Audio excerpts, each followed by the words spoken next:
শেখ হাসিনার দেওয়া একটি সাম্প্রতিক বক্তব্যের প্রেক্ষিতে বাংলাদেশের রাজনৈতিক পরিস্থিতি এবং ত্রয়োদশ জাতীয় সংসদ নির্বাচন নিয়ে আলোচনা করা হয়েছে। নির্বাচন নিয়ে অনিশ্চয়তা ও বিশৃঙ্খলা।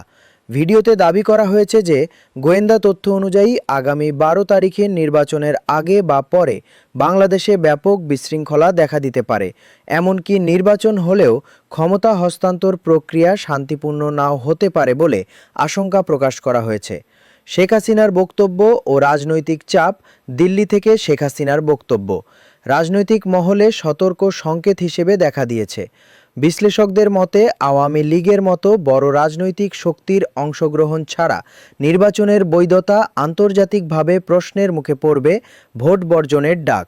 শেখ হাসিনা ভিডিওতে তার নেতাকর্মীদের নির্দেশ দিয়েছেন যে যেখানে আওয়ামী লীগ নির্বাচন করতে পারছে না বা যেখানে ব্যালটে নৌকা প্রতীক নেই সেখানে কেউ যেন ভোট দিতে না যান। তিনি চ্যালেঞ্জ ছুড়ে দিয়ে বলেন, অবাধ ও নিরপেক্ষ নির্বাচনের মাধ্যমে জনগণই সিদ্ধান্ত নেবে তারা কাকে চায়।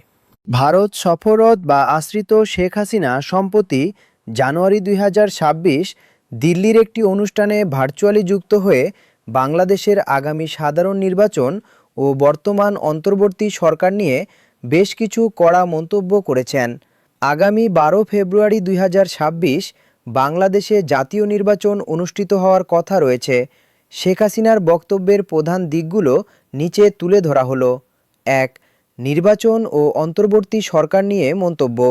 শেখ হাসিনা দিল্লির ফরেন করেসপন্ডেন্টস ক্লাবে আয়োজিত সেভ ডেমোক্রেসি ইন বাংলাদেশ শীর্ষক একটি অনুষ্ঠানে অডিও বার্তার মাধ্যমে বক্তব্য দেন।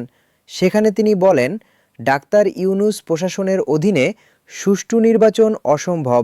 তার দাবি, বর্তমান অন্তর্বর্তী সরকার অবাধ ও নিরপেক্ষ নির্বাচন নিশ্চিত করতে সক্ষম নয়। তিনি ডাক্তার ইউনূসকে খুনি, বিশ্বাসঘাতক ও অর্থ পাচারকারী হিসেবে অভিহিত করেন।